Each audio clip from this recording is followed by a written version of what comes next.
ডিসেম্বরের মধ্যে নির্বাচন সম্ভব নয় এভাবে বলিনি বলে জানিয়েছেন জাতীয় নাগরিক পার্টির আহ্বায়ক নাহিদ ইসলাম। আজ বিকেলে জাতীয় নাগরিক কমিটির কার্যালয়ে এক সংবাদ সম্মেলনে তিনি এসব কথা বলেন। নারী নির্যাতন সহ বিভিন্নভাবে হেনস্থার ঘটনায় গভীর উদ্বেগ প্রকাশ করে তীব্র নিন্দা ও প্রতিবাদ জানিয়েছেন বিএনপির মহাসচিব মির্জা ফখরুল ইসলাম আলমগীর। দলটির সহ দপ্তর সম্পাদক তাইফুল ইসলাম টিপুর গণমাধ্যমে পাঠানো বিবৃতিতে বিএনপি মহাসচিব কথা বলেন। রাজধানীর বায়তুল মোকাররম এলাকায় মার্চ ফর খিলাফত কর্মসূচির অংশ হিসেবে মিছিল বের করেছে নিষিদ্ধ জঙ্গি সংগঠন হিজবুত তাহরীর। এ সময় পুলিশ তাদের ছত্রভঙ্গ করতে লাঠিচার্জ ও টিয়ার গ্যাসের শেল নিক্ষেপ করে। আজ শুক্রবার 7 মার্চ জুমার নামাজের পর এ ঘটনা ঘটে।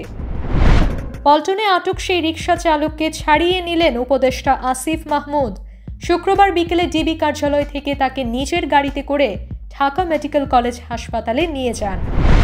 সিরিয়ায় সরকারি নিরাপত্তা বাহিনী ও ক্ষমতাচ্যুত শাসক বাশার আল আসাদের অনুগত যোদ্ধাদের মধ্যে সংঘর্ষে 70 জনের বেশি নিহত এবং বহু আহত হয়েছে বলে আজ এক যুদ্ধ পর্যবেক্ষক সংস্থা জানিয়েছে।